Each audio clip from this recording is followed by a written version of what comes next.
আমাদের বেশিরভাগেরই একটা ধারণা আছে মিউজিক শুনলে সময় নষ্ট হয়, কিন্তু মজার ব্যাপার হলো আমি বলবো মিউজিক শুনেই ব্রেনকে লেভেল আপ করা যায়। এটা শুনে কি মনে হচ্ছে তোমার? Rhythms from the heart actually synchronizes with the brain waves. Listen to some music. I'm going to see how my brain responds. Potentially music medicine. It touches the limbic system or the emotional system of our brain. Regions of the brain that are involved in processing.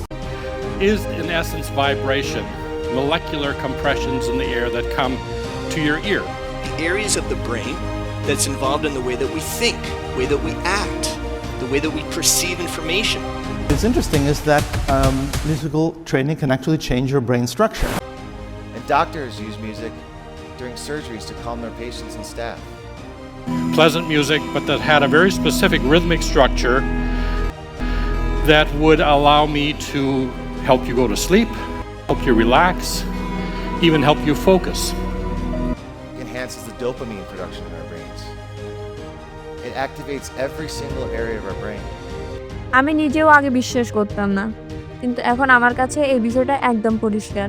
সব music time waste না, কিছু music আসলে ব্রেনের জন্য এক প্রকার gym. দেখো, একটা কথা বলি, আমরা প্রায় সবাই এখন একটা জিনিস খুবই নোটিস করি, মন যেন ঠিকমতো কোথাও থাকেই না। বই খুললে 5 মিনিট পরে মোবাইল ধরতে মন চায়, একটা কাজ শুরু করলে মন অন্যদিকে চলে যায়। আমাদের নিজেরই মনে হয়, আরে আমি তো আগে এত অলস ছিলাম না, এত অমনোযোগীও না। অনেকেই আবার বলে যতই পড়তে বসি ততই মাথা গুলিয়ে যায়, মেমোরি আগের মতো কাজ করে না, অল্প কথাই টেনশন চলে আসে, 30 সেকেন্ডের বেশি মনোযোগ ধরে রাখতেই পারি না। আর সত্যি কথা বলতে কি জানো, এই জিনিসটাই আমরা কেউই আলাদা না, আমরা সবাই কম বেশি এই সমস্যার মধ্যেই আছি। কারণটা খুব সিম্পল, দিনরাত মোবাইল, নোটিফিকেশান, স্ক্রল, আমাদের মাথা এত বেশি তথ্য হ্যান্ডেল করছে যে মনে হচ্ছে ব্রেনটা নিজের মতো করে কাজই করার সুযোগ পাচ্ছে না। এখন একটা কথা খোলাখুলি বলি, তুমি যদি ভাবো মিউজিক শুনে ব্রেনকে লেভেল আপ বিষয়টা কাজ করে না, তাহলে এটা খুব স্বাভাবিক। কারণ আমরা ছোটবেলা থেকে শিখে এসেছি মিউজিক মানে শুধু এন্টারটেইনমেন্ট, পড়াশোনার সাথে মিউজিকের কোনো সম্পর্ক নেই। হ্যাঁ, মিউজিক এক প্রকার কারিকুলাম অ্যাক্টিভিটি, ওটা আলাদা বিষয়, কিন্তু বাস্তবতা হচ্ছে একটু অন্যরকম। কিছু নির্দিষ্ট ধরনের সাউন্ড আছে যেগুলো তোমার ব্রেনের উপর সরাসরি প্রভাব ফেলে। এটা আবেগ না, বায়োলজিক্যালি। এর মধ্যে একটা হচ্ছে 40 হার্টজ বাইনোরাল বিটস। এটা কোনো ম্যাজিক টাইপের জিনিস না, এটা আসলে শব্দের মাধ্যমে ব্রেনকে রিদমে আনার একটা পদ্ধতি। আমাদের ব্রেন একটা নির্দিষ্ট রিদমে চলে, কিন্তু যখন সারাদিন ফোন স্ক্রল, একসাথে অনেক কাজ, স্ট্রেস, চিন্তা, অনিয়মিত ঘুম, প্রতিদিন এসব চলতেই থাকে, তখন ব্রেনের সেই রিদমটা এলোমেলো হয়ে যায়। ঠিক সেই মুহূর্তে তোমার মনে হয় মন বসছে না, মাথা কাজ করছে না। ঠিক এইখানে বাইনোরাল বিটসের মতো সাউন্ডগুলো কাজ করে।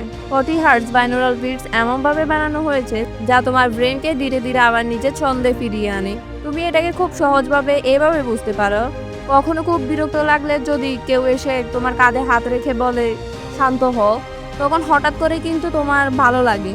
এই সাউন্ডগুলো ঠিক একইভাবে ব্রেনকে বলে শান্ত হও, আবার ঠিক হয়ে যাও। আর এটা করতে তোমাকে জটিল কোনো কিছু করতেও হবে না, শুধু শান্ত হয়ে বসো। ইউটিউবে 40 হার্টজ বাইনোরাল বিটস লিখে সার্চ করো, এরকম অসংখ্য মিউজিক পেয়ে যাবে।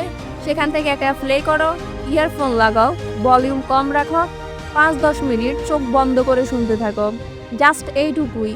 বিশেষ করে যখন পড়তে বসলে তোমার মাথা কাজ করে না, ফোকাস টিকছে না, অযথা টেনশন হচ্ছে, মানসিকভাবে ক্লান্ত লাগছে, কিংবা খুব দ্রুত বিরক্ত লাগছে, এইসব সময় এটা সবচেয়ে বেশি কাজ করবে।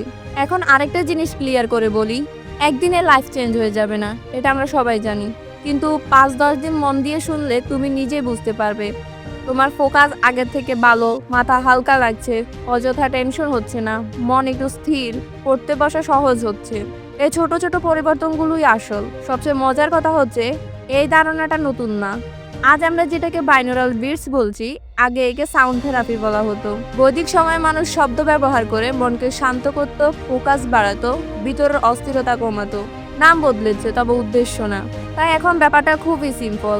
যে সময় মাথা সায় দিচ্ছে না, মনোযোগ ভেঙে পড়ছে, নিজেকেই নিজের মতো লাগছে না, সে সময় এটা একটা সাপোর্ট টুল হিসেবে ব্যবহার করো। চাইলে আজ থেকে শুরু করতে পারো। এটা কোনো কোর্স না, এতে কোনো খরচও নেই আর কোনো ঝুঁকিও নেই। তাই একবার তো অবশ্যই ট্রাই করা যায়, তাই না?